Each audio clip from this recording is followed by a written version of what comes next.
Yo, yo, yo, what is up, everybody? This is Colin, back at it again with another episode of A New Direction, the podcast where I talk about all sorts of things, a variety of topics, just kind of give my opinion on different things and whatnot. This is episode 14, and as you can see, we've got a very different format going on. Got the face cam, and I also got the new mic. This is the MXL 770 that I had talked about buying like really early on. I think that might have been like episode 2 or 3. But I got the microphone, got the webcam. So from now on, this is going to be the format for these videos. Just going to be making it a little more personal, more face-to-face, so the content's a little bit more enjoyable, maybe a little more personal that way. At least that's the goal. And so today, like usual, we've got a regular 4-topic episode. And like usual, we're going to start out with the music recommendation. And so today, we've got an album that is honestly contender for favorite album of all time. I don't know. It's really hard to rank like my favorite album of all time.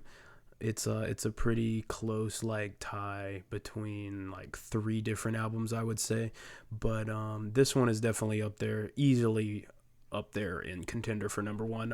Is Sunbather by Def Heaven, which is a fantastic album. Definitely an album that has played a huge role in my music career, like as a musician, playing music and learning Def Heaven, especially the songs on this album. I really took it as like a personal challenge when I started playing guitar. I really took it as like a personal challenge to learn all of the songs on this album, like cover to cover on guitar. And at the time, there were no like tabs available online that were at least accurate or even satisfactory really for me. So I really had to learn a lot of the songs by ear and by watching like live performances. And I'm actually going to talk about Def Heaven a little bit later on in this video, as I'm going to a concert of theirs coming up next year. So I'm going to talk a little bit about that. But yeah, as far as this album goes, the songwriting is immaculate, bar none. Probably the best post-metal like black gaze album of all time, in my opinion. I really think it's hard to top this. Even though they didn't like invent the black gaze sound, which is black metal and shoegaze put together. Even though they didn't like invent the sound, I definitely think they did it best, and this is probably the like pinnacle of the genre, the magnum opus, if you will. And so notable tracks for me are Dream House, which is the opener, the title track Sunbather, and then all of them, Vertigo, and The Pecan Tree. All of them those are the 4 like main tracks of the song, and then there are 3 interludes. But all the interludes are great. Really, I have to recommend all the tracks on this album. They're all fantastic, and you really can't go wrong listening to any of them. But yeah, I would definitely probably give this album like a 10 out of 10 on my rating scale. Easily a 10 out of 10. An album that has a lot of personal meaning to me, a lot of sentimental value. Listening to this album has definitely gotten me through like some hard times in my life, and I think it's cool that music kind of is able to do that. And so I'm very happy to share this recommendation with all of y'all. And so I would definitely recommend it for somebody who is looking for maybe like a new style of black metal. They like black metal, but they kind of want something a little more ambient, a little more I don't even want to say depressive, but like a little more melancholic and almost bright in nature. That is really what this album excels in kind of portraying. But yeah, with that being said, that was the music recommendation. We're going to dive right into the topics for the video. We got 4 of them, like I said. And so the first one is daylight savings time, which is something that a lot of people, like everybody knows what it is, but I feel like the meaning behind it is a little bit unknown by this point. I guess like the actual practice of daylight savings time hasn't been relevant in a very long time, and so I think it would be kind of cool to talk a little bit about it. I haven't done a lot of research about it, but I know a little bit, and just kind of giving my opinions on daylight savings time as a whole and kind of how it affects like my day-to-day life. But yeah, daylight savings time, when this video comes out, should be effective. We should have set the clocks. I believe we're setting them back. Or are we setting them forward? I don't even know. I think we're setting them forward, actually. Are we? I don't know. I don't know. I honestly don't know. But as far as daylight savings time goes, like the history of it, as far as I know, like it was created. It was like a policy that was created to like I guess encourage wartime production during World War II, I believe. Correct me if I'm wrong. I mean, like I said, I'm not 100% sure about that, but yeah, it was like a policy that was instated for production and just to like I guess keep the manufacturing of wartime goods flowing because World War II being a global conflict and involving a lot of different types of military units and whatnot required a lot of different equipment, a lot of different vehicles, and ammunition and all this stuff that had to be manufactured. And so daylight savings time was a way to kind of increase the production output over time because being that the days were lasting longer. In daytime, working in light, like you were able to, make more stuff, and the nights were longer. Kind of had the benefit like you work a longer kind of day, but your nights when it goes back, like you get a little bit more time to sleep, I guess. So I guess daylight savings time, like the use behind it was definitely very important in its time. I mean, you can certainly say that it was effective. I mean, the Allies did win World War II, and I'm sure the use of daylight savings time played a role in that at least a little bit. But I mean, as far as its relevance in today's like society, I really don't understand why it's still around, like why we still use it. It's certainly a very like odd practice almost. I think that the benefits of having it at this point are definitely not outweighing the cons. I mean, you set the clock forward and you lose an hour of sleep and then you got to go to work or school. Like nothing really changes, I guess. Like your day-to-day life is still the same. And so it's very upsetting to know that we're still doing this and it's having a negative, like a literal, like a negative impact, like on your life in the sense like you're losing sleep. And I mean, you gain sleep when you set the clock back. So, I mean, I guess it also has a benefit as well. But I think as far as its practicality, like it's not really helping anything anymore. The benefits are definitely not outweighing the cons of continuing to use daylight savings time. So with that being said, I don't really see why it's here. Abolish daylight savings time. We're gonna start a petition or something to get rid of this. But I just know like for school, like I always remember back in school, like daylight savings time, I would wake up and having lost that hour of sleep, because I think you lose the hour of sleep, isn't it, going into the school year, like the brunt of it really. Because I think it's November, it's where it sets forward. And you might hear my cat right now, Magnolia. She's down here. She's chilling with us. But you might see her out in the back here, maybe. She kind of might run through that gap at some point. But yeah, as far as the daylight savings time, it's the school aspect where I would lose an hour of sleep definitely played a role on me because I'm a very night owl person. A lot of these episodes that y'all will be watching are recorded like late at night, like midnight or maybe even 1 a.m. 2 a.m. sometimes. I stay up very late, and so it's just hard for me to go to bed at a reasonable time, I guess. And so daylight savings time, being that I would lose an hour of sleep already on top of not sleeping a whole bunch anyway, it was kind of sucked a little bit. And I guess you could pin that on me saying I should have gone to bed earlier, but I can't help it. What can I say? But yeah, I mean, I definitely think the practice of daylight savings time in modern society is something that should be like looked at and kind of like analyzed, because I don't really understand what good it's doing anymore. It's certainly not helping matters, so I don't know. But that was my little rant, I guess, on daylight savings time. Next, we have cutting grass, which is like honestly like a hobby of mine. Like I'm not like a landscaper, but I just love cutting grass.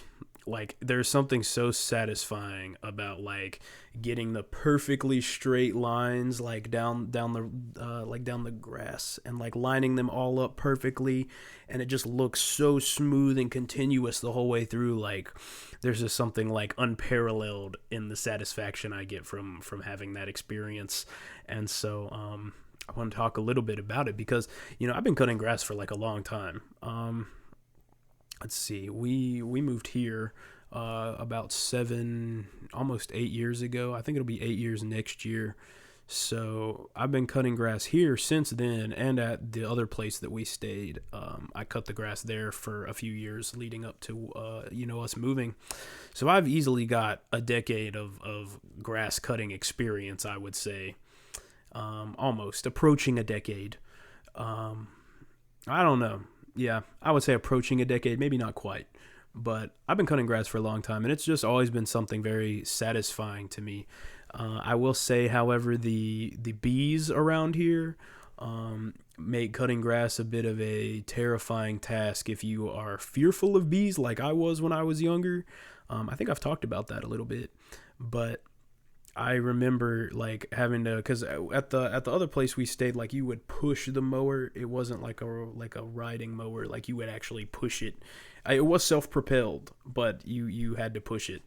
And I remember like always walking through the like the little white, the name of them slips my head right now, but they're everywhere around here. And I guess it's like the clover, and there's like the little white kind of flowery things that bees always land on that stick out or kind of grow out of the clover. I always remember going through those patches and cutting all that and seeing the bees there and just being like, please don't sting me. Like, dear God, please just stay away from me, because it really was. Bees were like that terrifying to me when I was a kid, and even like lasting all the way up till I was a teenager. So, it's very daunting in those cases. But other than that, like, cutting grass has always been something that I've enjoyed. Like, there's just something, like I said, so satisfying about making the lines all smooth. And, like, for me, like, I get my earbuds in and I just start listening to music. And it's just kind of chill. Like, I just kind of get some time to, do something productive, but also kind of have some me time at the same time. And it kind of works out really well. I don't know, it's something that I find personally very rewarding, even like when you do a good job cutting the grass and it's like you did a good job, like it's a job well done. You got everything cut up nice and neat, and you're living, like you're done. You finished it and you earned that. So I don't know, something about cutting grass just is different, especially too, like the way freshly cut grass smells. Like, honestly, I think it's hard to have a better smell than like a freshly cut lawn. Oh, there she goes. I don't know if you saw her, but she was down there. But a freshly cut lawn in like the spring, it's mint. Absolutely mint. The smell, just everything about it is great. So 10 out of 10 would recommend cutting the grass. It is an opportunity that I think everybody should take part in. Definitely has some like reflective qualities, even like as you're going and you're like almost like able to reflect on your life in a way, I guess, like as you're mowing the grass. So something to consider at the very least. Give it a shot. Try cutting the grass. I'm sure everybody watching this has cut the grass. So if you have never cut the grass, I would recommend cutting the grass. That's my advice for the day. But with that being said, the next topic here, this was going to be a little bit longer. This was all of the places that I've worked and kind of like my overall opinion on all of them. And so this is going to eat up a good little chunk of the video, I think. So that's kind of why I wanted to get to it so quickly. But my first job, I worked at Texas Roadhouse, which I'm not sure if Texas Roadhouse is like a fully national, like a national chain of restaurants. I mean, I know that they are, really predominantly found here in the South. Like you can find them like in every major city around. But I don't know. I'm not sure about like out west or up north kind of where Texas Roadhouse falls or if it exists even, but it's like a steakhouse. Pretty much it's like Longhorn, but I don't know. Having eaten at both, it's hard for me to pick because they honestly taste very similar to me. I would say probably Texas Roadhouse edges a Longhorn out just a little bit, but it's been a long time since I've been to Longhorn, so maybe I'll have to try that out and see how it stacks up. But I worked at Texas Roadhouse. That was my first job, and I made $7.25 an hour. Barely. I barely made minimum wage. My actual wage, like working wage, was $2.13 an hour. I was literally getting paid like $2 to do what I was doing, and I was bussing tables. I was a SA or a server assistant, and every restaurant, pretty much has somebody that serves this role. But at Texas Roadhouse, I have to say you are very underappreciated as an SA. Like, it's really it was unnecessary how awful we were kind of subjected to the treatment that we were put through there working, because as a SA, like as a bus boy, you are at the end of the day, like, you're almost kind of like, I don't know, ensuring the turnover of the restaurant, because you're clearing off and cleaning the table so that new people can come be seated. Like, if the busboy wasn't there, like, the restaurant wouldn't function. Like, the restaurant wouldn't be able to have new customers coming in, and so it was kind of terrible. We were very underappreciated. Nobody would ever thank us for what we would do, save for a few. I mean, there were a few cool like servers and waitresses there that who appreciated what we did, but in general, like, everybody would just kind of like sneer and scoff at us like we were the low lives of the business. And you're putting in a lot of work. Like, you're carrying like these bus tubs full of dishes, and that gets heavy, and you're doing it multiple times, almost like hundreds of times a night, even depending on the turnout for the night.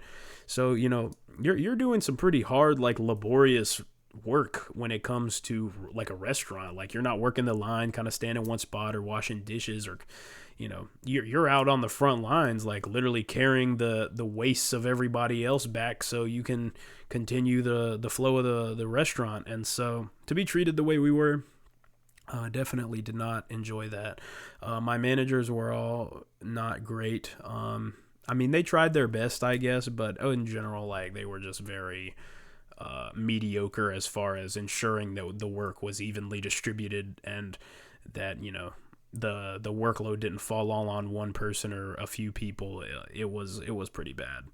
But Texas Roadhouse, I would honestly give it like a 2 out of 10 for my work experience. It was a good first job, but overall was not a fan of working there. And I mean, that's not to say that Texas Roadhouses in other parts of the country aren't better. It's really hard for me to say, but the one that I worked at in my town was not it. Don't work there. At least as a server assistant. I mean, if you can get into like waiting or working back line in the kitchen, you can make some decent money there, but not as a SA. You're not going to make anything worthwhile.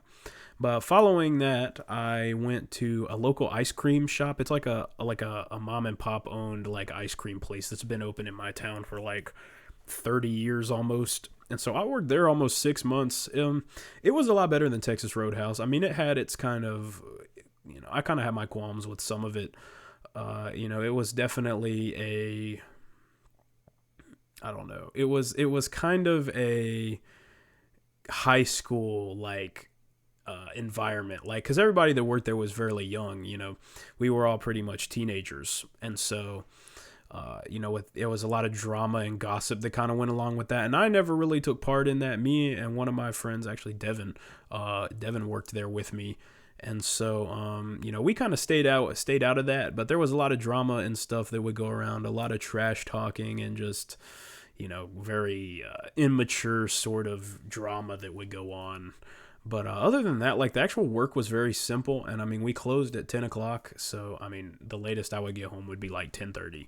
And it was really close to my house, and it was really convenient. But ultimately, the pay and the inconsistency with the hours is what led me to find something else, because I was only making, when I started, I was actually only making $7.25 like Texas Roadhouse. But I ended up making $8 an hour when I left. I got a raise to $8 an hour, and so it was okay. It was a nice place, like socially, like the people that you met, and like it was socially a good place. But as far as work, I wouldn't, I didn't really appreciate it or like it all that much.